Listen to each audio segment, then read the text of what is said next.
Thank you, Senator Chisholm. The time for 2-minute statements has expired. We're going to move to question time, and I call Senator Hume. Thank you. Thank you, Madam President. My question is to the Senator representing the Prime Minister, Minister Wong. The Prime Minister said last night, "I was pretty upfront in December. I said we were looking at ways for cost of living pressures to be relieved." But Treasury confirmed on Monday that it was preparing work on changing the Stage 3 tax cuts from the 11th of December, and when asked about this on the 21st of December, the Prime Minister said, "Well, we've made no decisions along those lines.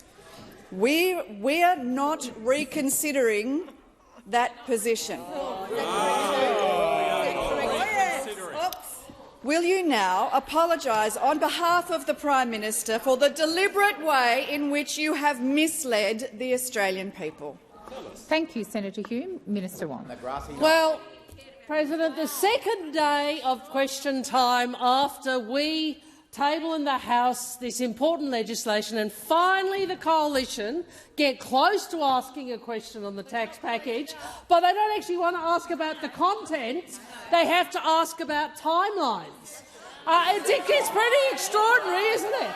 Well, you know what? What is so interesting is that you fulminated, you used words like this was such a betrayal, a treachery, a trickery, all of these things, a betrayal, and now you're voting for it. Now you're voting for it. If you really thought this was the wrong thing to do, you would vote against it and you would say you'd repeal it. You know it's the right thing to do. It is the right thing to do, and the fact that you are voting for it simply proves that. Now, I watched some of Nemesis last night, and not all of it. I just watched a bit of an eye view and tried to fast-forward through the bits. And I have to say, one of the things that struck me was the extent to which the previous Treasurer, Treasurer... Oh, sorry. Resume your seat? Senator McGrath, I believe that was you. I'm going to ask you to withdraw. I withdraw. Thank you. Please continue, Minister Wong. You certainly tell it straight in that program, as always, Senator McGrath. But I was struck by the way in which the then Treasurer, Mr Morrison's approach to tax reform was to leak it. And there was the Prime Minister of the day and the Leader of the Government and the Senate of the day. And they had a furious row because it was leaked. You know what we did? What the Prime Minister did? The Prime Minister took it. The Treasurer took it to ERC. We dealt with it at ERC. We took it to Cabinet. We took it to caucus, and we announced it. Your seat. Order. I have Senator Hume on her feet. Senator Birmingham, I have one of your senators on her feet. Senator Hume. Sorry, on a point of order, Madam President, the evidence that was heard on Monday was that Cabinet Hume, and ERC were circumvented. You broke your own rules. Your seat. Senator Hume, resume your seat. Order across the chamber. Order. Senator Hume, when I ask you to resume your seat, please do so. Do not continue disorderly conduct. Minister, you've got 10 seconds. Thank you. We followed the appropriate process. It's a pity those opposite are so unfamiliar with it. Senator Hume, first supplementary. Thank you, Madam President. After clearly demonstrating that, and I quote, "We have no plans, we are not considering that," after clearly demonstrating what that actually means, that we are planning to do exactly that, how do you expect Australians to believe you when you said recently that Labor had no plans to introduce changes to negative gearing? Thank you, Senator Hume. Minister Wong. Minister Wong. Thank you, Mr President. Well, I think it's interesting, isn't it? I'm asked how Australians can believe anybody. Well, how are they supposed to believe a coalition that actually is complaining about a change they're voting for? How are they supposed to believe that? And how are they supposed to believe that you're the party of lower taxes? Minister Wong, please resume your seat. Senator Hume. Thank you, Madam President. I specifically asked about your Is this a no point of plans to order? change Senator negative gearing. Hume. Negative gearing. Senator Hume, Sorry, point of resume order. your seat. Senator Hume, when you stand, I'm presuming you're standing on a point of order. I'm not a mind reader, so you need to actually state that you're standing on a point of order, but I think you are now debating with Senator Wong. I'm going to listen carefully to the minister's response, and if there is a need to redirect, I will. Minister Wong. Well, I'm going to put this to you. You wouldn't expect me to pull out one ingredient or one part of tax reform, so I'm not going to do that. I'm not going to play the yes, this is good, no, this is bad, the rule in, rule out. I'm not going to do that. Deputy Leader Susan Lee! Oh, dear me! Oh, dear me! Deputy Leader Susan Lee! There you go. They want us to get into the rule in, rule out, but I notice the Deputy Leader, ducking and weaving, doesn't want to rule in, rule out anyway. I mean, this lot over here, they used to be the party of lower taxes. We're the party of lower taxes. This is what the Dutton opposition has sung to. Thank you, Senator Wong. The time for answering has expired. Order in the chamber, particularly on my left. Senator Hume, second supplementary. Thank you, Madam President. When asked to rule out implementing a new tax on the family home, the Prime Minister said, well, that is at the bottom of the drawer. Who is ruling anything in? Now, will you now take the opportunity to categorically rule out to Australians any change to the tax on their family homes under the Albanese government? Order. I'm not going to call the minister in. Order. Order. Order across the chamber. Senator Ruston, I've called order. Minister Wong. You know what is in the bottom drawer, President? Pathetic recycled scare campaigns from the coalition. That's what's in the bottom drawer. And we've seen it again today.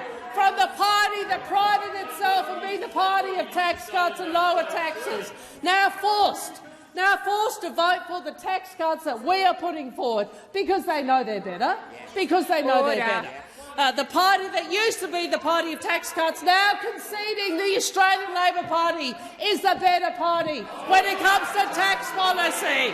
And the party of the scare campaign, whose deputy leader herself says, they're rule in, rule out. I'm not going to do that. I'm not going to do that. You should listen to your deputy leader, Senator Hume. You should listen to your deputy leader before you're given and take questions like that for question time in the Senate. Order. Order. Just a moment, Senator Smith. I'd like to acknowledge that former Senator David Bushby is in the chamber. I'm not sure what you think of the standard of question time, but hopefully it will improve. Welcome. So, Senator Marielle Smith. It'll improve right now. My question is to the Minister representing the Prime Minister, Senator Wong. Can the Minister please inform the Senate how the Albanese government is helping to combat gender inequality and improve the lives of women across the country? In particular, how has the Albanese government responded to cost of living pressures, and how will delivering a tax cut to every single one of the 6.5 million hard-working women taxpayers assist? Thank you, Senator Smith. Minister Wong. I thank Senator Smith for that excellent question, and I thank her and so many of my colleagues for their ongoing commitment to improving the position of working women in this country. Because we know on this side of the chamber that women's equality and financial security isn't just a nice-to-have, it's an economic and social imperative. And under our tax cuts from this year, every working woman in Australia who pays tax will get a tax cut. 6.5 million hard-working women who make so many valuable contributions to our community will pay less tax. And the vast majority, perhaps listen to this, Senator Ruston, before you interject again, the vast majority, 9 in 10, will get a bigger tax cut than under Mr Morrison's plan. 9 in 10. You see, the Labor Party, the Labor government, the Albanese Labor government wants women to earn more and to keep more of what they earn. And Treasury modelling also indicates that Labor's tax cuts will increase labour supply by twice as much as Mr Morrison's plan, driving primarily because it will drive an increase in women's participation. That's what the Albanese Labor government's tax cuts do. Treasury advice says this plan will help by enhancing the participation benefits of the tax cuts, especially for women, and distributing the future impact of bracket creep more evenly. We are a government that is already delivering positive economic outcomes for women. We are addressing the cost of living and reducing barriers to workforce participation, cheaper childcare, boosting paid parental leave, supporting economic security for single parents and ensuring women get a fair deal at work. And now we have a tax plan which ensures every Australian woman will pay less tax. Every Australian woman will pay less tax. You would have thought those opposite might be celebrating. Senator Wong, the time for answering has expired. Senator Smith, first supplementary. Thank you. We know that women make up the majority of the workforce in so many critical professions, including our teachers, care workers in the aged sector and nurses. We also know that these hard-working women are often on lower or middle incomes. Why is it so important that these workers get a bigger tax cut under Labor's tax plan? Minister Wong. Thank you to Senator Smith. Thank you, President. And Senator Smith is right. We do know that so many of the workers in lower paid industries, teachers, care workers, the aged sector, nursing, are women. And we know the extent to which that drives the gender pay gap, and we know why it's so important for women and for families and for all of us, for our economies, that be remedied. Women make up 80% of our primary school teachers, nurses and care workers. These are workers who deliver for our kids, for those who are sick, those who are vulnerable, making invaluable contributions, but unfortunately we know they are likely to be in low and middle income jobs. Well, Labor's tax cuts deliver for these women. 96% of receptionists will be better off, 97% of registered nurses, 97% of aged and disability care workers, 98% of primary school teachers. This is Labor delivering for working women in this country. Thank you, Minister. Senator Smith, second supplementary. Minister, can you please explain why the Albanese government's plan is the right plan for these economic times and why it is backed by Treasury and economic experts? Minister Wong. Thank you, Senator Smith. Well, the Treasury advice is crystal clear. Labor's tax cuts are the right move. We know that cost of living pressures have disproportionately impacted low and middle income households, and we know that these tax cuts for all Australian taxpayers will help with that without adding to inflation. Now, of course, we also know it's the right thing to do because those opposite, despite the hot air, despite the dramatic language, but despite the fact that the Deputy Leader said we will fight this legislation, even though we don't know what it looks like, despite all of that, they're voting for it. They're voting for it. And they're voting for it because they know in their heart of hearts this is the right thing to do. It's the right thing to do for working women. It's the right thing to do for Middle Australia. It is the right thing to do for our economy. And no amount of shouting at me is going to hide the fact that you have conceded that we are the party of lower taxes and we are the party of a better tax plan. Senator Wong, order. Order. Order across the chamber. Senator Cash. Thank you. And my question is to the Minister representing the Treasurer, Senator Gallagher.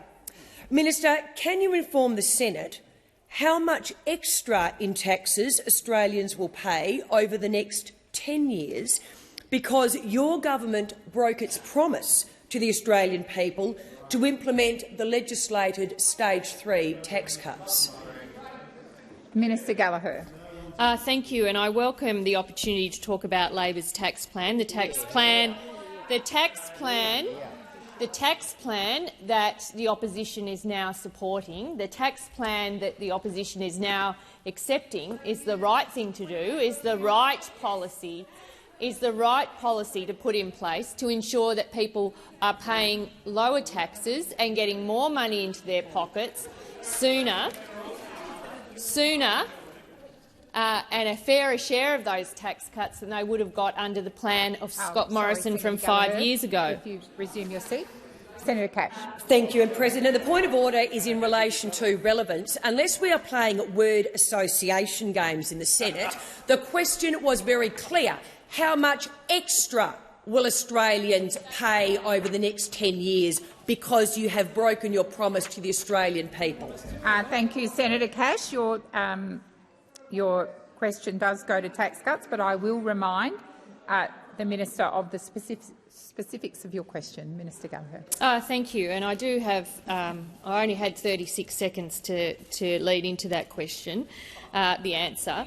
And I'm sure the good senator has read the Treasury analysis, but under our plan, the vast majority of taxpayers will pay less tax and less tax over 10 years than they would have under the Morrison plan. And that's because ours is a better plan that gives bigger tax cuts to more Australians. 11.5 million more Australians will get taxpayers will get a bigger tax cut under our tax plan.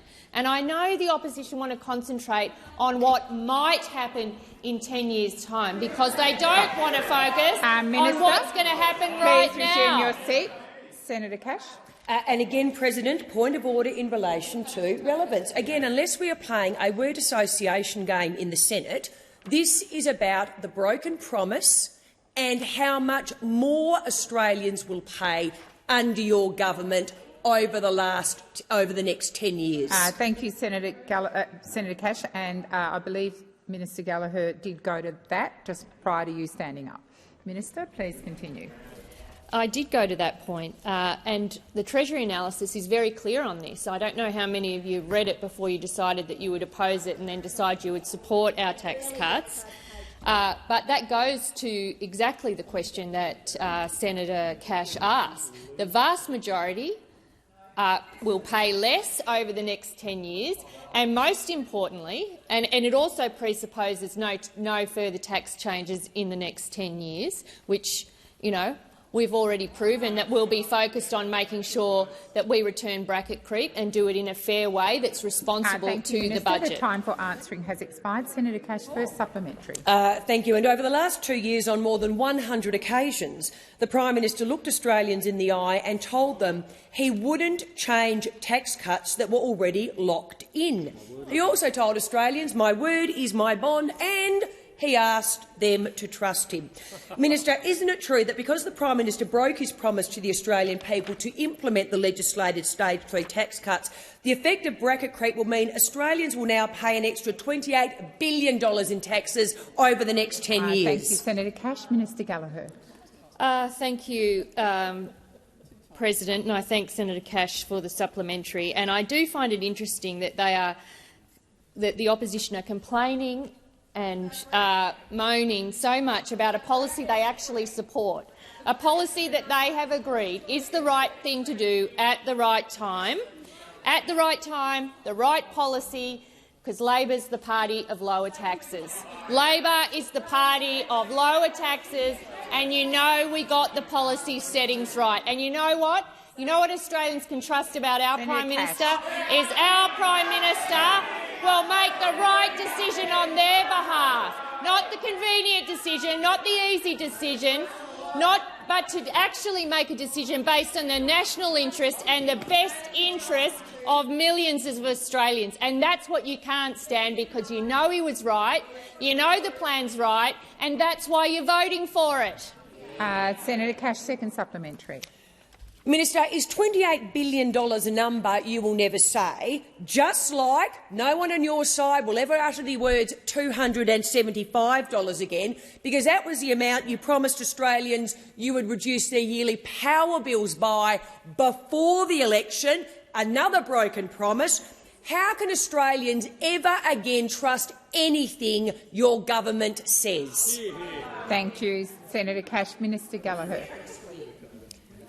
Well, I do find it interesting that you've got nothing, day 2 of this, and you're scrambling around the outside. You can't actually talk about the policy. You can't talk about the plan that we've put in place. Senator Cash.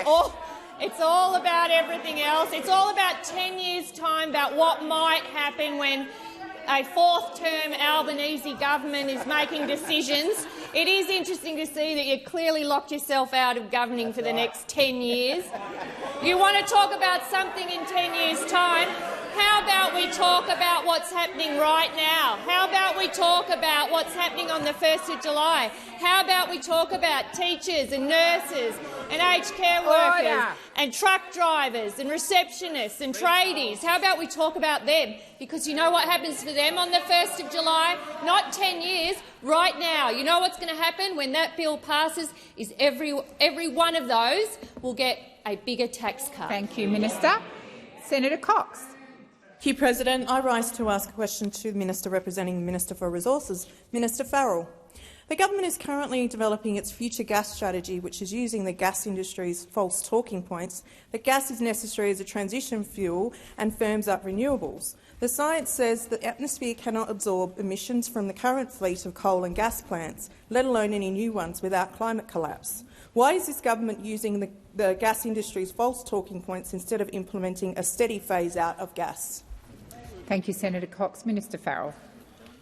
Thank you, President, and thank Senator Cox for her question. And well, I think the gas industry is perfectly correct here.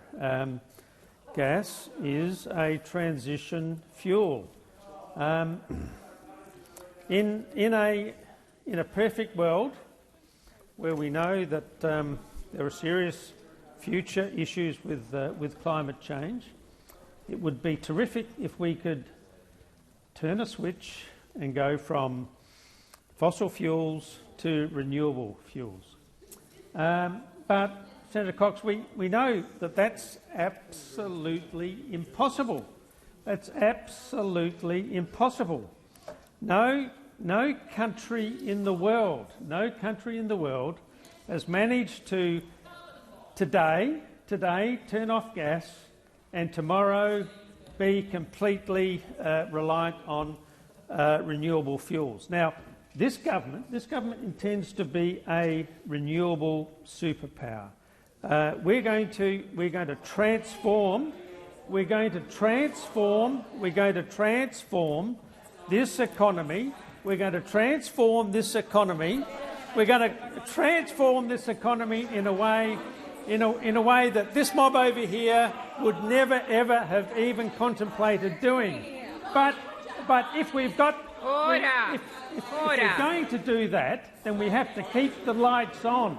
We have to keep the lights on between now and when we can make that change. Senator McKenzie. And the fuel that we're going to do that is gas.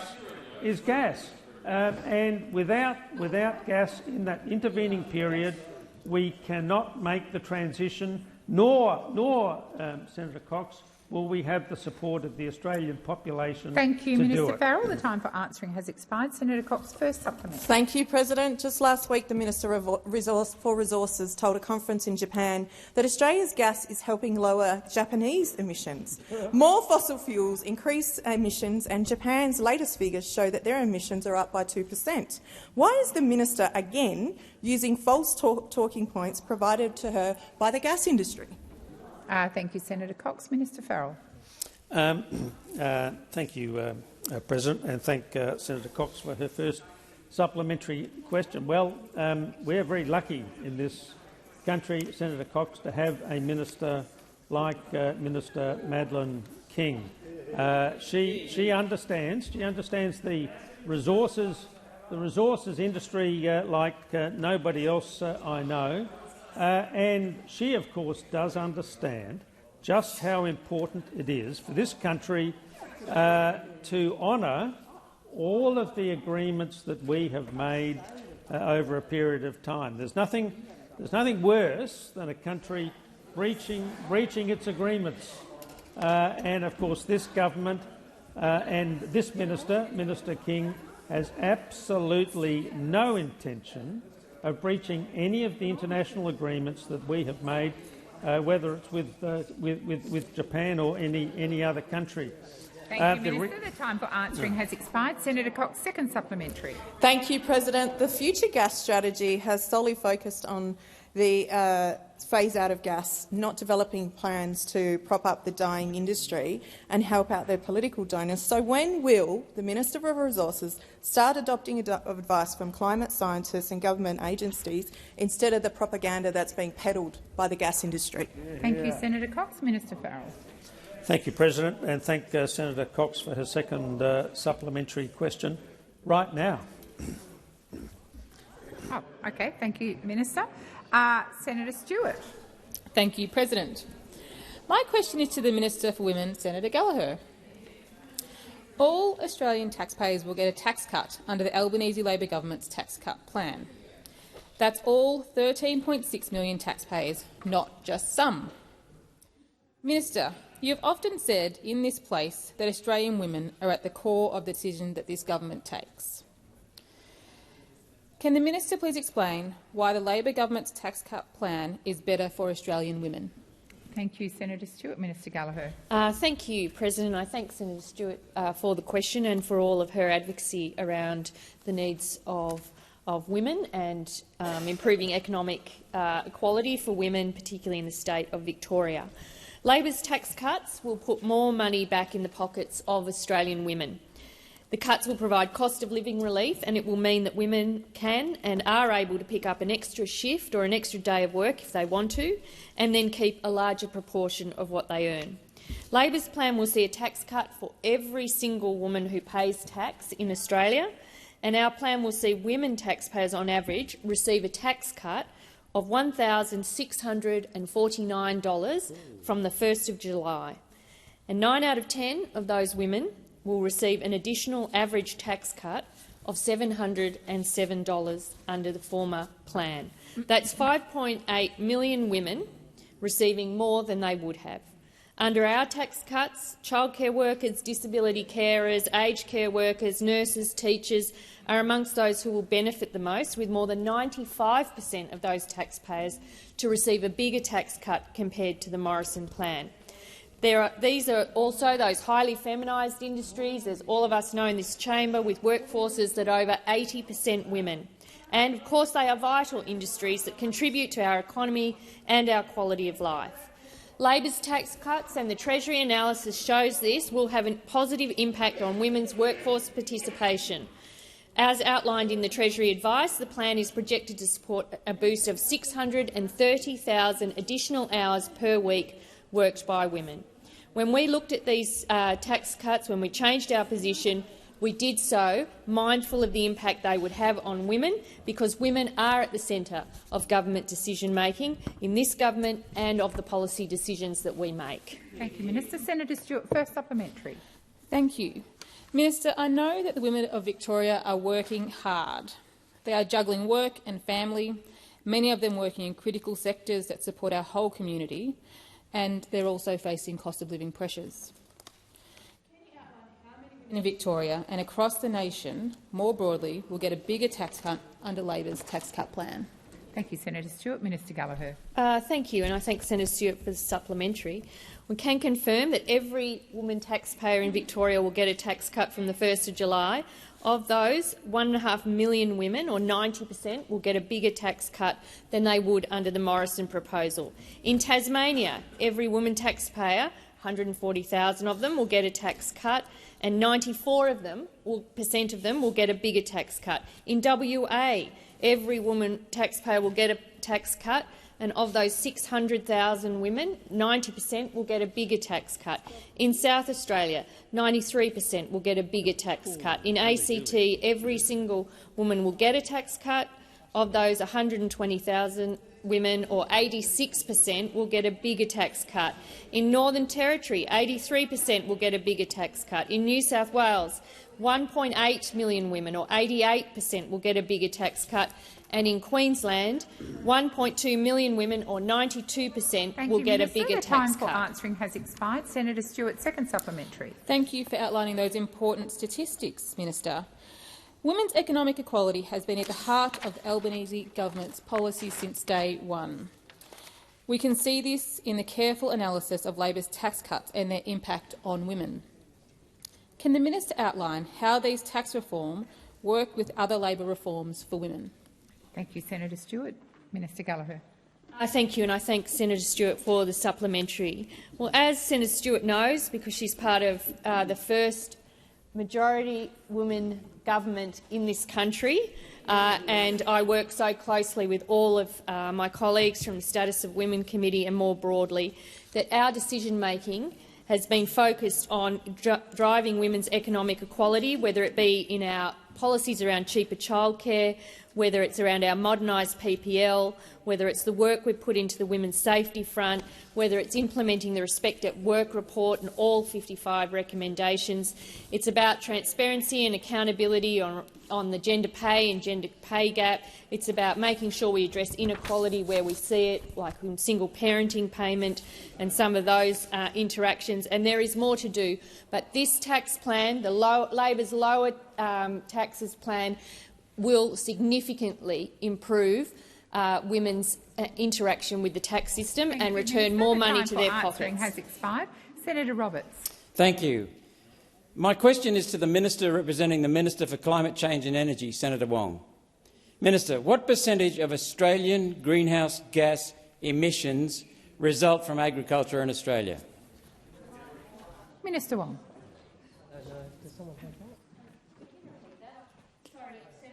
Could you repeat that question? We missed the last sort of 15 seconds of it. Senator Roberts, if you repeat the question, please. Minister, what percentage of Australian greenhouse gas emissions result from agriculture in Australia? Thank you, Senator Roberts. Minister Wong. Thank you, President.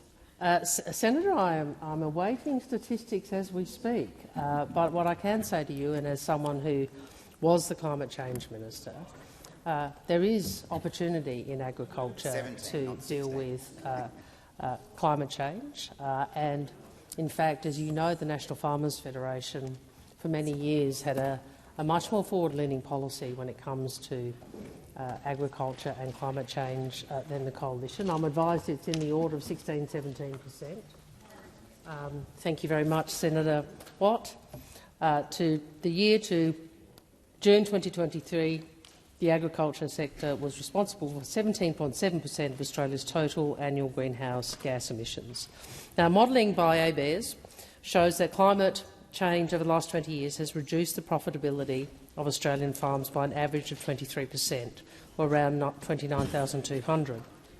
And I recall one of the early reports I read, which made me so much more acutely aware of the risk to agriculture on climate change, was a report which the CSIRO did many, many years ago. So this is before, I think, we won government in 2007, which predicted or modelled that the Goyder line would move south of Clare.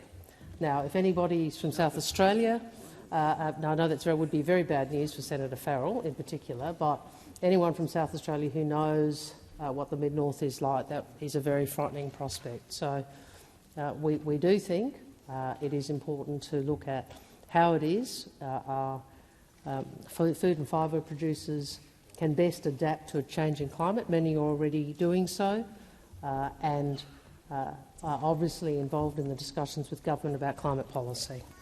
Thank you, Minister. Senator Roberts, first supplementary. Thank you, Madam President.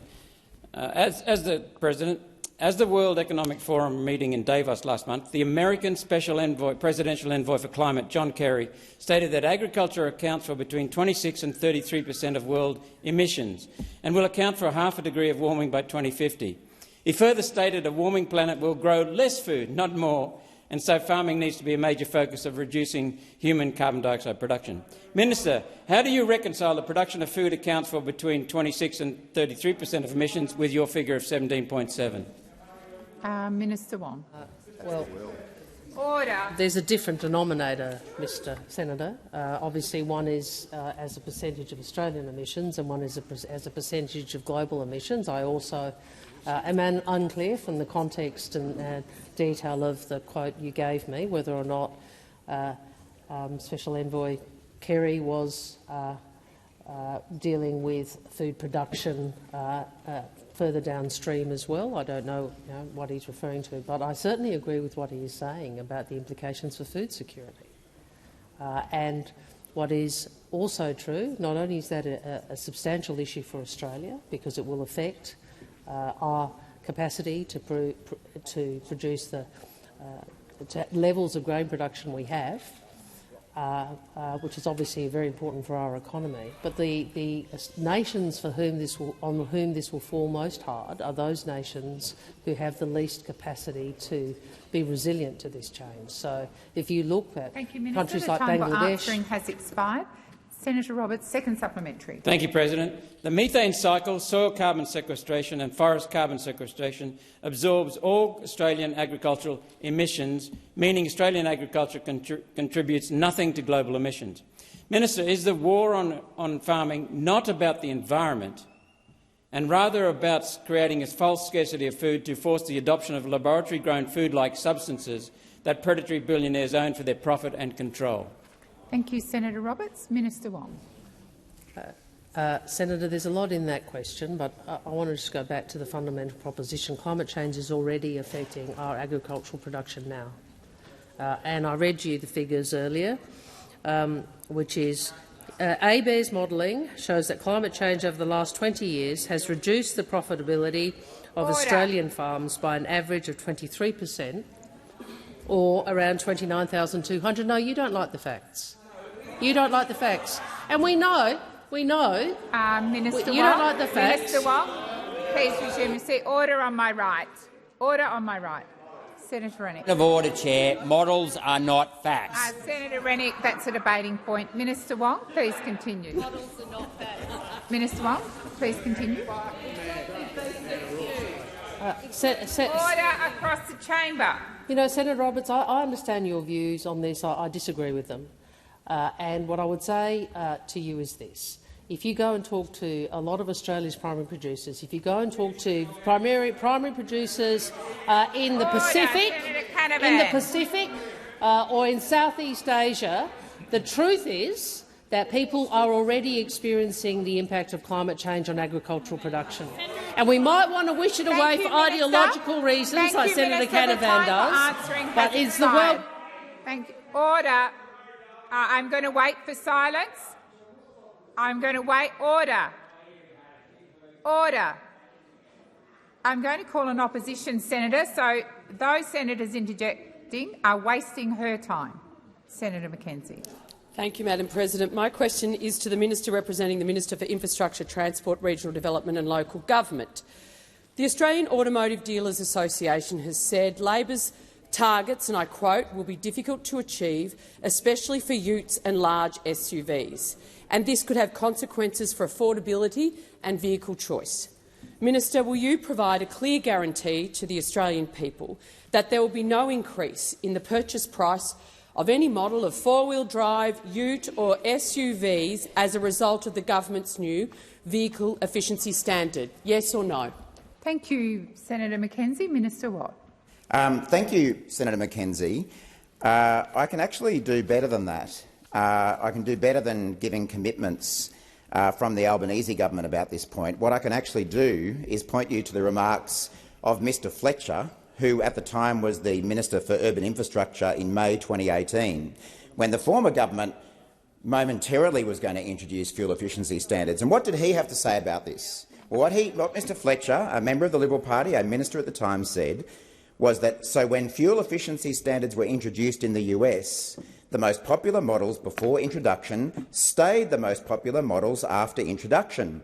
Essentially what Americans call pickup trucks and what we'd call utes like the Chevy Silverado.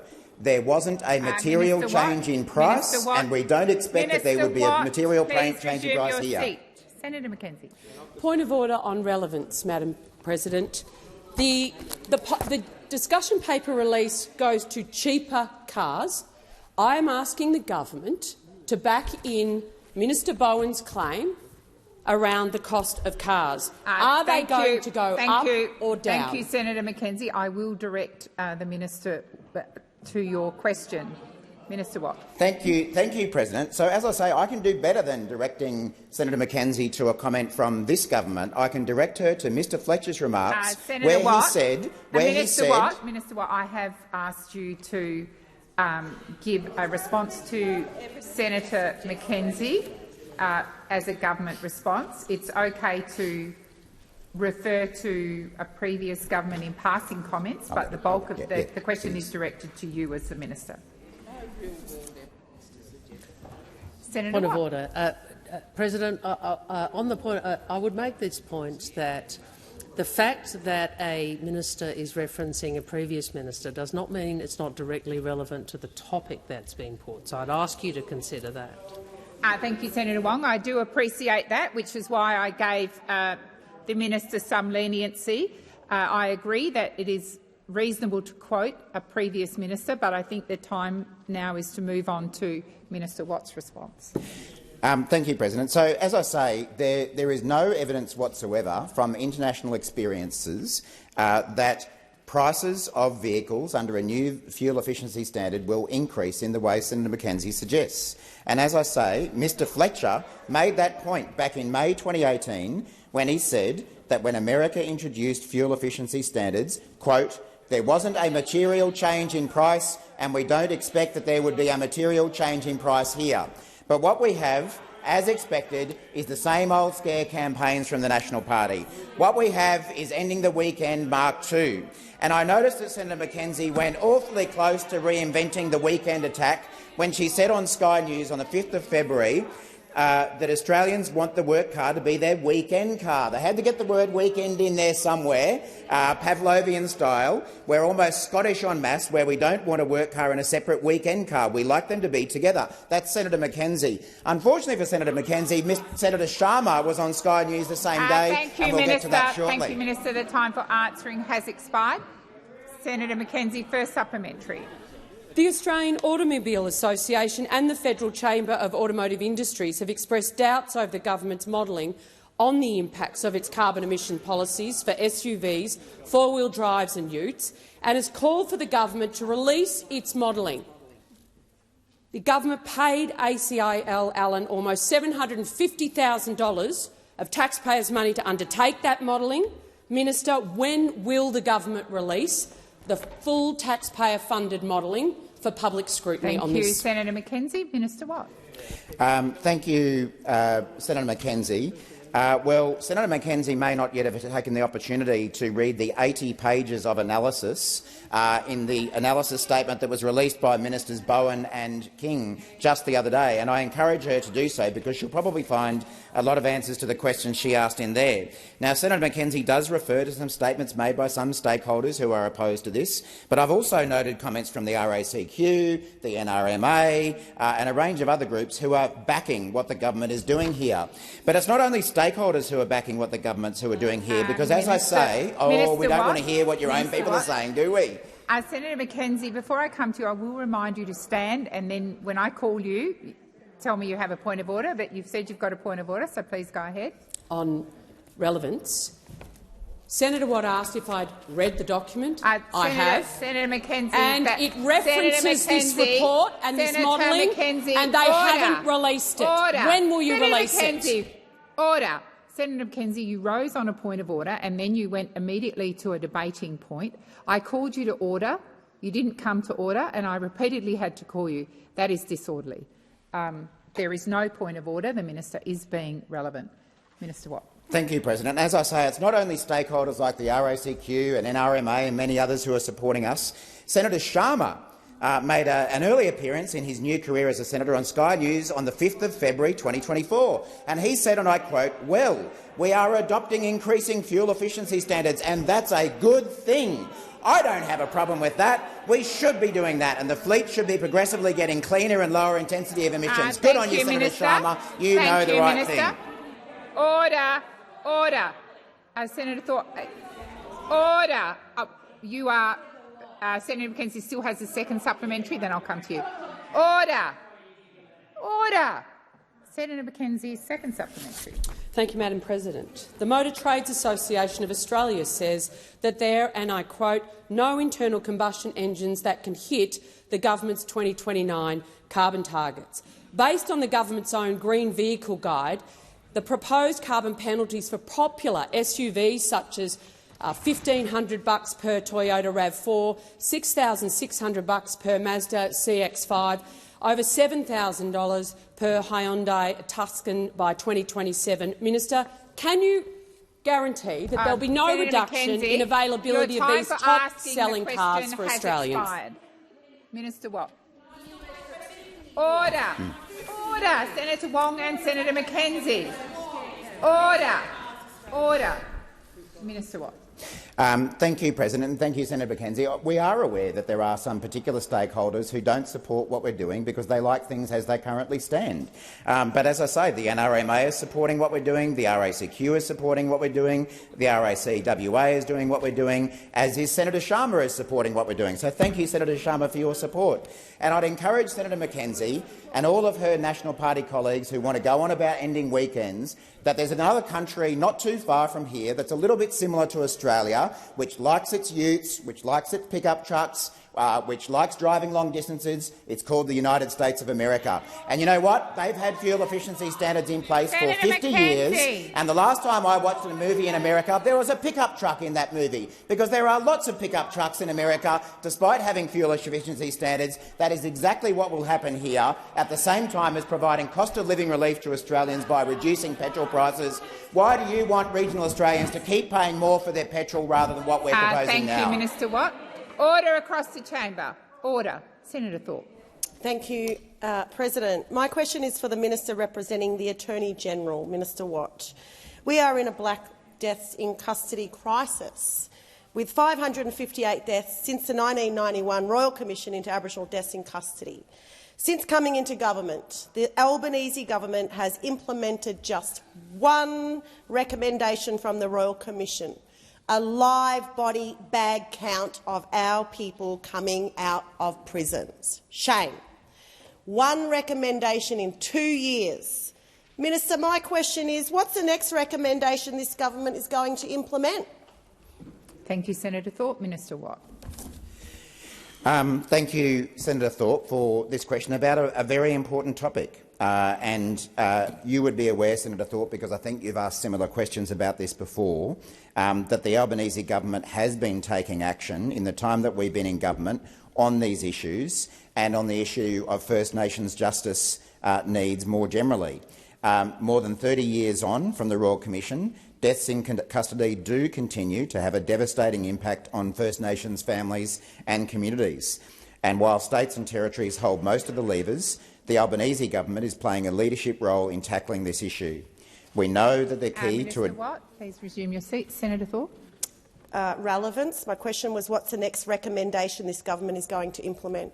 And Senator Thorpe, there was not a long preamble, but there was a reference to black deaths in custody and recommendations which the minister is also entitled to go to. But I'll listen carefully, and if he doesn't fully address your question, I'll draw him to the question. Minister Watt. Thanks, President. So, as I say, the Albanese government does recognise that there is unfinished business when it comes to implementing the recommendations of the Royal Commission, more than 30 years on from when it handed down its report. And we know that the key to addressing what is a national shame, it is a national shame, the rate of deaths in custody amongst First Nations people.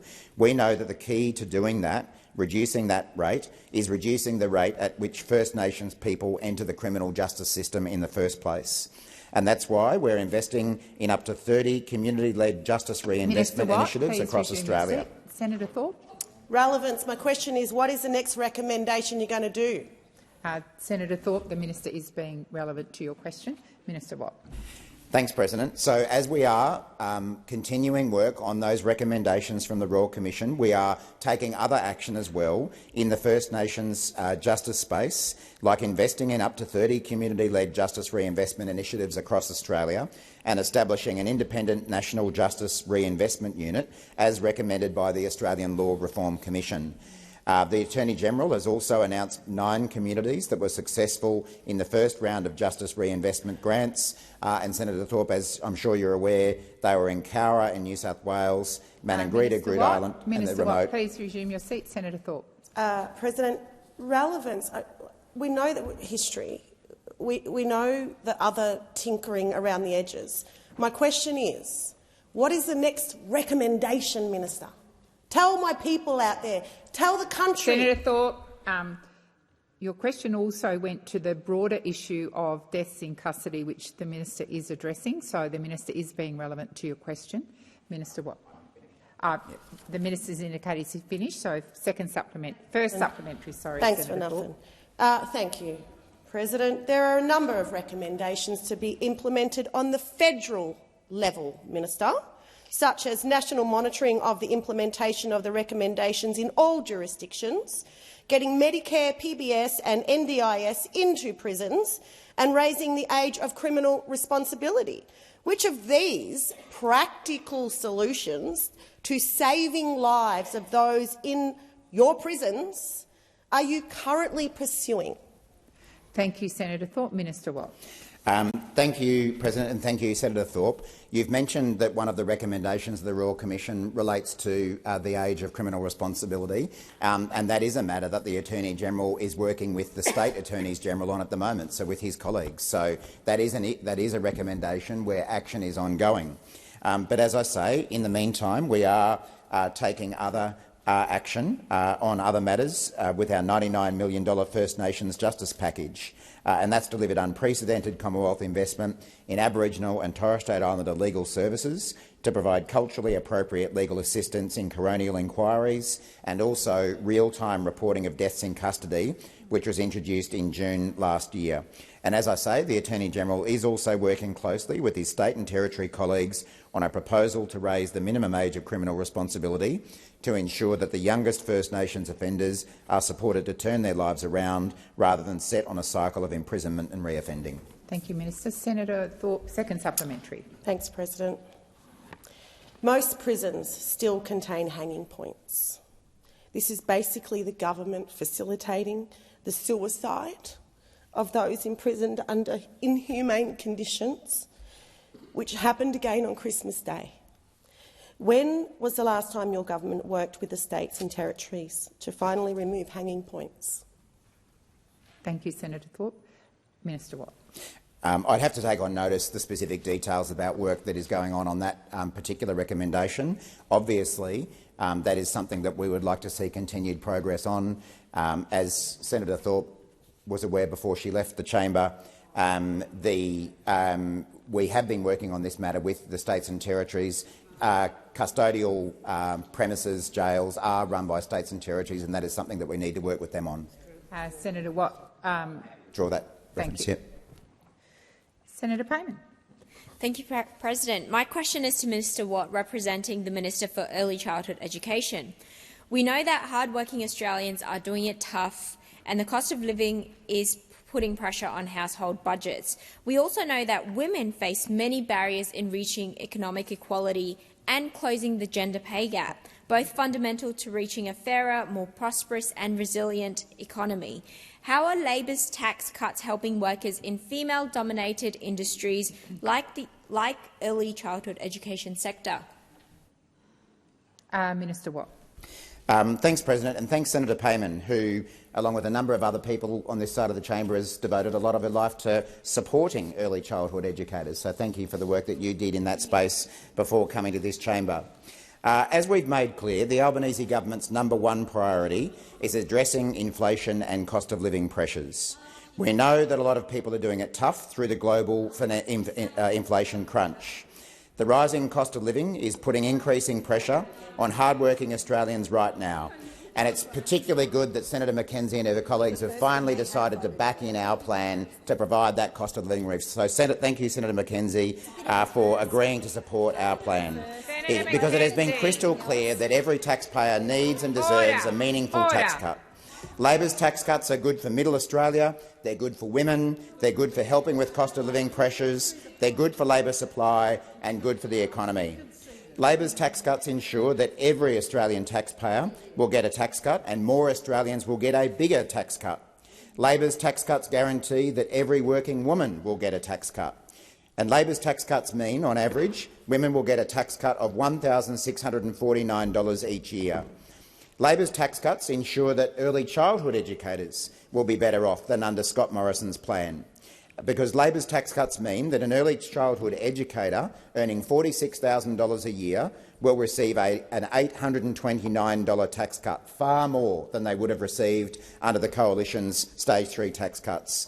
And Labor's tax cuts will mean an early childhood teacher earning $69,000 a year will receive a tax cut of $1,404. Real cost of living relief for the very people that serve our community, that educate our children, that probably care for a lot of the children of the people who are in this chamber, finally getting the cost of living relief that they need, and it took a Labor government to do so.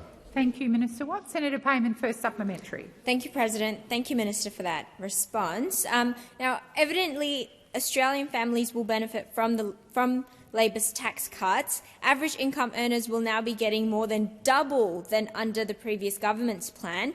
What else is the Australian government doing to provide cost of living relief for families? Thank you, Senator Payman. Minister Watt. Thanks again, Senator Payman. Well, as I say, Labor's tax cuts are important because we want to support the aspirations of all Australians. The Labor Party believes that all Australians have aspiration, low-income earners, middle-income earners and high-income earners. We don't see aspiration as just something that's the preserve of the wealthy in our community. Middle Australia and low-income earning Australians have aspiration as well. Labor wants people to earn more, and we want people to keep more of what they earn. These broader and better targeted tax cuts are a key part of our economic plan, which of course includes delivering real cost of living relief to Australian families through our cheaper childcare reforms. Now, Senator Payman, I don't know about you, but over the last 24 hours I've seen what is really the most humiliating backdown I have seen from the coalition in the time they've been in opposition, because of course now they say that they support Labor's tax cuts for Middle Australia. But of course, when speculation first started about this, first out of the blocks as usual, Susan Lee, Ms Lee, out there saying that they would fight this legislation in the parliament. We don't even know what it would look like. Answering has expired. Senator Payman, second supplementary. Thank you, President. We know that having the best possible teachers and educators can transform a child's life. Why is it important that every childhood worker gets a tax cut under Labor's plan? Thank you, Senator Payman. Minister Watt. Well, Senator Payman, it's crystal clear, and I'm sure you'd agree, that every early childhood worker deserves a tax cut. But it's only Labor that stands up for these workers, putting more money in their pocket during a cost of living crisis. And as I say, we've seen all sorts of statements from the Liberals and the Nationals over the last couple of weeks. Here's just a few of them. Over the last couple of weeks, we've seen coalition members of parliament describe Labor's tax cut for all Australians as an egregious error, a betrayal, a trickery, absolutely shameful, class warfare, a war on aspiration, a war on hard-working Australians, lifetime tax on aspiration and Marxist economics. But yet, despite hating it that much, what are they going to do? They're now going to vote for it. In fact, Mr Dutton couldn't even allow the sittings to go for 1 minute before he was up doing a press conference yesterday in a humiliating backdown saying that he was going to back it. We know it's not the first time that the Liberals have voted for an egregious error. They did put Scott Morrison into the lodge. We know it's not the first time they've voted for betrayal, treachery and trickery. Just have a look at Senator McGrath over there in Nemesis the other night. and now Marxist economics as well. Senator Watt. Senator Fawcett. Thank you, President. My question is to the Minister representing the Minister for Defence, Senator Wong. 30,000, Minister. That's the number of Ukrainians who are killed or wounded every month in the counter-offensive against the Russian invasion. The wounded are generally driven to the hospital, often in the back of an ordinary car or truck. A delay of hours, which medical experts say significantly increases the chances of death or permanent disability. That's why the Ukrainian government needs helicopters for aeromedical evacuation and has asked Australia to donate the Taipans, which we've retired. The narrative of the Albanese government that the Taipan fleet is beyond repair was demonstrated to be inaccurate by photos published last week, which show the majority of the fleet hanging in Townsville, largely intact, and subsequently confirmed as being airworthy. Minister, why is the government so intent on digging a hole and burying these airworthy helicopters rather than helping save Ukrainian lives? Thank you, Senator Fawcett. Minister Wong. Thank you, President, and I think I respect Senator Fawcett's involvement and engagement, obviously, in his time in which he served the nation, and also on the Foreign Affairs, Defence and Trade Committee. And I know how much he means that question with great sincerity.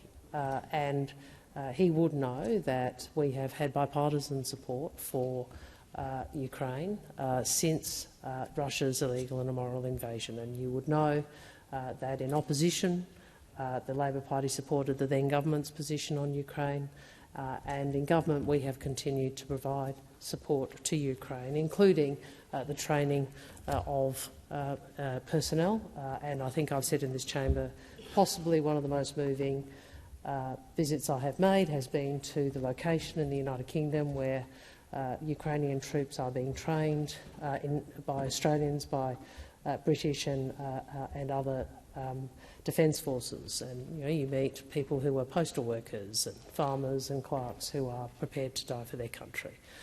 So we share his concern about this.